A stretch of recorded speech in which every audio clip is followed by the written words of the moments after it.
Bwana Yesu asifiwe sana. Kwa majina ni Prophet David Mwaluma. Tushirikiane neno la Bwana katika Wagalatia mlango wa 3 na mstari wa 6 na wa 7.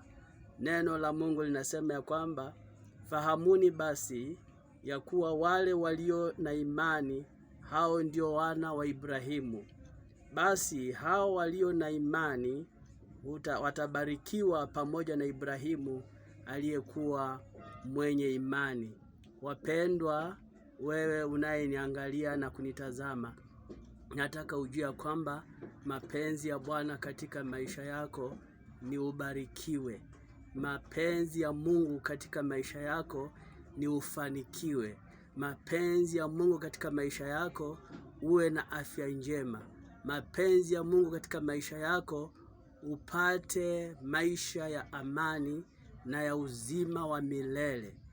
Neno la Mungu linasema katika Yeremia 29 na mstari wa 11 ya kwamba ni mimi Mungu niliye na mawazo mema juu yako, si ya uovu, mawazo ya kukubariki wewe na kukufanya kuwa tajiri sana, na hata upate tumaini siku zako za mwisho.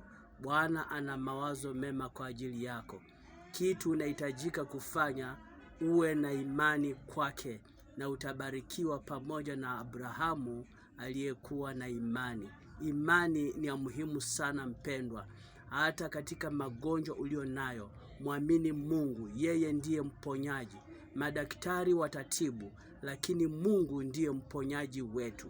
Asante kwa sababu sasa naona imani yako imeanza kuinuka. Hata utapata pesa, utapata kazi, utapata amani, utaona maisha yako ikifanikiwa. Maisha yako yatakuwa maisha ya miujiza, ya baraka za Mungu. Nataka ujue kwamba kilio kinaweza kuwa usiku mzima, lakini furaha na amani vinakuja asubuhi. Asubuhi yako ndio hii imefika. Mwamini Bwana na utabarikiwa pamoja na Abrahamu mwenye imani. Kumbuka Abrahamu hakuwa na watoto, akamwamini Mungu, alipata watoto pamoja na mke wake Sara aliyekuwa tasa. Bwana anaweza kufanya miujiza kwako hata wakati huu. Kila jambo linawezekana kwake aaminie. Unakumbuka ya kwamba watu wengi walikuwa na shida hapo zamani, kama vile tu hivi leo. Lakini wale watu wa zamani walitoka kwa matatizo yao kwa njia gani? Walimwamini Mungu. Na Yesu akawa anasema, ondoka, enda kwa amani. Imani yako imekuponya. Wapendwa, umejaribu mbinu mbalimbali ya kufanikiwa, haijafanikiwa hiyo mbinu. Nataka nikupatie mbinu ingine ya muhimu sana ambayo haitaweza kufeli. Kumwamini Mungu kunaleta kubarikiwa, kama jinsi Abrahamu alivyofanya, na sisi tufanye hivyo tubarikiwe. Neno la Bwana linasema tutabarikiwa pamoja na Abrahamu mwenye imani. Abrahamu hakuwa na mali, hakuwa na fedha, hakuwa na dhahabu, hakuwa na vitu vingi, lakini alibarikiwa sana, mpaka aliyekuwa naye ambaye ni Lutu mwana wa ndugu yake wakawa na mali nyingi sana, kiasi ya kwamba hawangeweza kukaa pamoja. Mungu anataka akubariki sana, mpaka watu wa sehemu yako, watu wa ukoo wako, watu wa area yako wakaweze kuona kweli Mungu amekubariki. Hakuna kilicho kigumu mbele za Bwana. Mambo yote yanawezekana. Kama Abrahamu alipata mtoto, hata wewe utapata mtoto. Kama Abrahamu alipata mali, hata wewe utapata mali. Kama Abrahamu jina lake lilikuwa kuu, hata jina lako litakuwa kuu. Utaacha kupewa majina ambaye hayana heshima. Unapewa majina hayana heshima.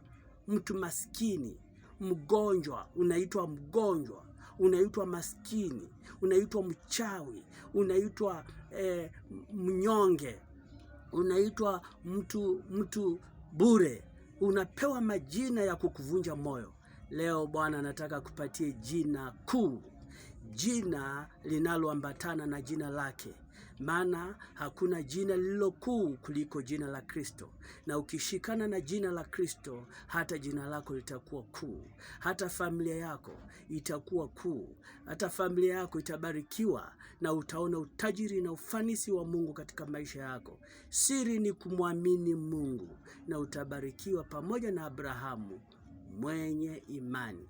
Magonjwa itaondoka, laana zitaondoka, mateso yataondoka, hali zote zinazuia mema yako yataondoka, na utakuwa umepata jina mpya, mbarikiwa. Pokea baraka za Bwana katika jina la Yesu. Pokea uponyaji wa Mungu katika jina la Yesu. Pokea ukombozi wa Mungu katika jina la Yesu. Pokea amani katika moyo wako katika jina la Yesu. Bwana akutendee miujiza, pokea.